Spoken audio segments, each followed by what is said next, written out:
Hai teman-teman semuanya, bagaimana kabar kalian hari ini? Baik-baik saja kan tentunya?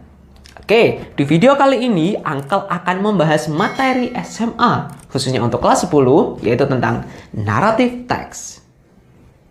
Jadi, apa sih narrative text itu? Narrative text is the imaginative story to entertain the people. Jadi, narrative text itu adalah teks imajinatif yang berguna untuk menghibur para pembaca atau orang-orang. The goal of narrative text is to entertain the readers. Jadi, tujuan dari teks naratif itu adalah untuk mengentertain atau menghibur para pembacanya. Contoh naratif teks itu apa aja sih?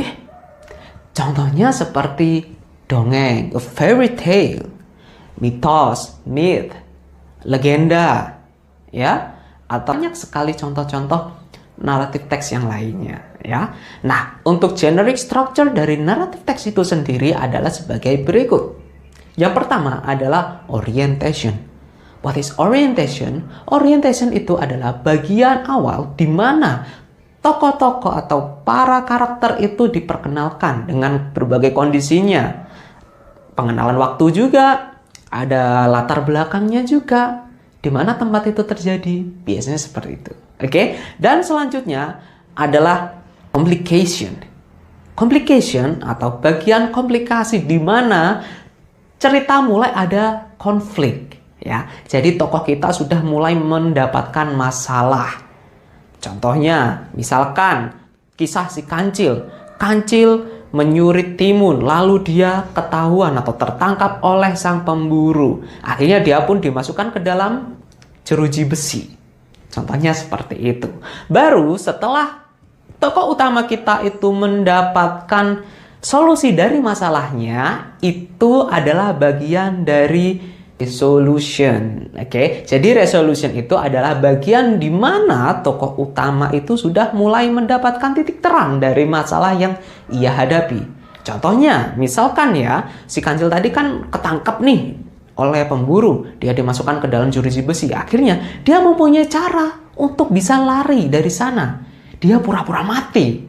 Akhirnya pemburu menyadari bahwa si Kancil mati, ia pun dikeluarkan dari jeruji besi tersebut. Dan akhirnya ia pun bebas. Dan Kancil pun bisa melanjutkan hidupnya. Nah, bagian di mana si Kancil bisa melanjutkan hidupnya dengan bahagia itu adalah termasuk reorientation. Reorientation adalah di mana sang tokoh utama itu diceritakan kembali keadaannya seperti apa. Tapi biasanya bagian ini tidak terlalu penting, jarang juga digunakan, ya. Untuk selanjutnya yaitu language feature yang ada di dalam narrative text. Apa aja sih? Untuk language feature yang ada di narrative text itu yang pertama adalah menggunakan simple past tense, di mana biasanya narrative text itu pasti diawali dengan kata-kata seperti ini. One day, suatu hari. Once upon a time, pada suatu hari, pada suatu saat, pada suatu masa, pada zaman dahulu. Contohnya seperti itu, ya. Yang artinya narrative text itu pasti terjadi di masa yang lampau. Itu teksnya pasti menggunakan simple past tense. Oke, nah language feature yang kedua yaitu menggunakan adjective, kata sifat. Seperti tadi, si Kancil. Si Kancil itu nakal, ya. Si Kancil itu nakal. Cinderella is the beautiful girl. Contohnya seperti itu.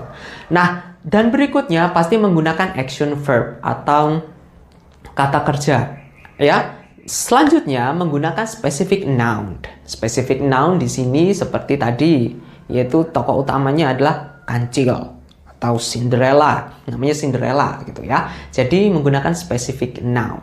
Dan selanjutnya adalah time conjunction.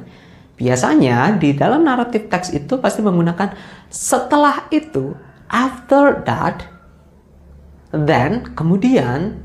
Nah, seperti itu ya contohnya. Dan untuk language feature yang terakhir dalam narrative text biasanya menggunakan direct speech. Naratif teks Cinderella. Cinderella berkata, aku ingin pergi ke pesta. Tapi bagaimana ya? Pasti ibu tiriku tidak mengizinkanku. Contohnya seperti itu. Oke. Nah, untuk biar lebih jelasnya, Uncle memberikan Uncle akan memberikan contoh narrative text. Perhatikan ya. Untuk contoh dari naratif teks kita kali ini, Uncle punya cerita tentang The Fox and the Grapes, atau rubah dan anggur. Nah, perhatikan ya, untuk naratif teks ini, Uncle akan membacakannya dan kita akan mengidentifikasinya bersama-sama, oke? One afternoon, there was a fox that was walking through the forest and spotted a bunch of grapes hanging from over a lovely branch. Nah, coba perhatikan di sini. Kira-kira ini termasuk dalam bagian apa ya? Nah, bagian ini adalah termasuk dalam orientation, di mana fox atau rubah sedang diperkenalkan nih, dia lagi berjalan-jalan ke tengah hutan ya. Lalu dia dikagetkan oleh melihat anggur yang menggantung gitu ya di dahan pohon. Nah, seperti tadi ya, one afternoon. Nah, di situ kan menggunakan language feature yaitu simple past tense yang pastinya ya. Time-nya itu tidak pasti. Menggunakan biasanya narrative text itu cenderung pasti menggunakan one afternoon atau pada suatu sore, atau menggunakan one in the morning pada suatu pagi, seperti itu ya. Nah, oke, Uncle lanjutkan. Just the thing to quench my thirst. Quote of the fox. Nah, di sini contohnya ya. Just the thing to quench my thirst. Ini contoh di mana narrative text itu biasanya menggunakan direct speech ya. Jadi di sini digambarkan si fox atau si rubah itu mengatakan just the thing to quench my thirst. Bisa melepaskan dahagaku, bilang si rubah. Oke. Nah, taking ini masih termasuk dalam orientation ya. Oke, kita lanjutkan. Taking a few steps backward, the fox jumped, but unfortunately he missed the hanging grapes. Nah, di sini si tokoh utama kita yaitu si rubah sudah mulai mendapatkan masalah nih. Dia mencoba untuk mengambil si anggurnya, tapi setelah dia mundur untuk mencoba melompat, tapi dia nggak bisa nih mendapatkan anggurnya. Jadi di sini si fox sudah mendapatkan masalah kan, yaitu dia tidak bisa mendapatkan anggurnya. Ini termasuk dalam bagian apa? Nah, benar. Ini adalah termasuk dalam bagian complication atau masalah itu mulai muncul. Kita lanjutkan, oke? Again, the fox took a few paces backward, around, and tried to reach them, but he still failed. Nah, di mana dia mencoba lagi untuk mengambil anggur-anggur itu. Ia pun mulai mundur beberapa langkah, lari, dan selanjutnya ia pun mencoba untuk meraih anggur-anggur itu. Tapi ternyata dia masih gagal. Nah, di sini ini masih termasuk dalam bagian dari complication ya, di mana tokoh utama kita yaitu si rubah masih belum bisa mendapatkan anggur-anggur tersebut. Kita lanjutkan ceritanya, oke? Finally, giving up, the fox turned up his nose and said, "They are probably sour anyway," and proceeded to walk away. Nah, akhirnya si rubah pun menyerah dan ia pun menunjuk hidungnya dan berkata, "Pasti semuanya asam." Ya udahlah, akhirnya dia pun melanjutkan untuk pergi. Nah, coba kita lihat, ini termasuk dalam bagian apa ya? Nah, benar, ini termasuk dalam bagian resolution, di mana tokoh utama kita sudah mulai mendapatkan pencerahan atas masalah yang ia hadapi.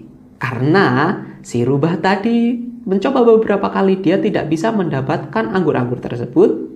Ia pun putus asa. Akhirnya ia pun berkata ke dirinya sendiri, pasti asam. Ya udahlah, aku tinggal aja. Ia pun melanjutkan untuk pergi dari pohon anggur tersebut. Alright, itu tadi contoh naratif teks beserta penjelasannya dari Uncle. Semoga apa yang Uncle berikan hari ini bisa bermanfaat untuk wawasan kalian. Oke? I think it's enough for today. Apabila kalian suka video ini, jangan lupa like, share juga ke teman-teman kalian semua ya. Apabila ada yang dipertanyakan, jangan lupa untuk komen di kolom komentar di bawah. I think it's enough for today. Thank you for the attention. See you on the next video.